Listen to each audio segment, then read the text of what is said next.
My name is Madeline. I'm an IT project manager at Salford Royal Foundation Trust. I ended up at Salford Royal as a result of the graduate scheme. I already worked in the NHS before I started on the graduate scheme, and I was working in informatics, which is the field that I'm still in, at the Christie NHS Foundation Trust. And it actually just popped up as an email that I'd had through as a sort of graduate prospect. It was an area that I was already really interested in and could see the benefit really of that sort of accelerated programme. I think it's already probably taken me leaps and bounds on from where I was. So it's made me into more of a manager, I think, and more reflective and effective probably on what I do. I did a degree in biomedical science, and so I'd got that sort of healthcare scientific background anyway. And when I graduated, I wasn't really sure what I wanted to do. So I signed up for a job working on the bank, actually, at our local hospital as a healthcare assistant, and did 6 months on pretty much every ward, I think, in the hospital, and then sort of stepped from that further into the NHS, really. My father is a civil engineer and director of a water company, and my mum is an accountant that specialises in charity-based accountancy. Not very much synergy in terms of healthcare.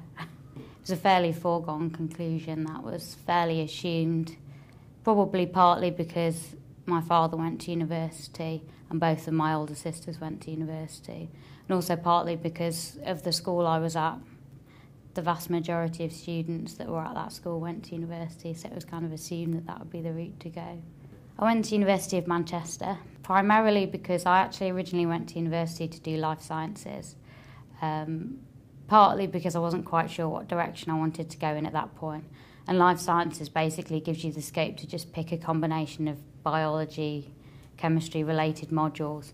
So there's only a few universities that do it, but Manchester's one of the top universities for that in the country. And I was quite tempted by the idea of a big city, having been brought up in a fairly small place. Fairly keen runner. Also got involved in rowing while I was at university and was a cox for the university crew, and now do that at a local club in Manchester. When I did my GCSEs, my mum had a brain hemorrhage, and she was in hospital for quite a long period of time.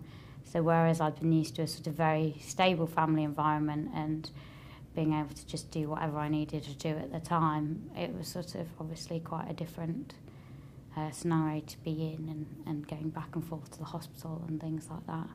And then when I did my A-levels, I had glandular fever and I was very unwell with that. So I struggled to attend school all the time, so I spent a lot of time outside of school. And so it was often quite difficult to keep up with a lot of other people because I wasn't going to school every day and things like that. I think that sort of caring mentality has always been there and probably manifested in multiple ways. So when she was ill, I spent a lot of time probably caring for her. But then I've always kind of wanted to have that.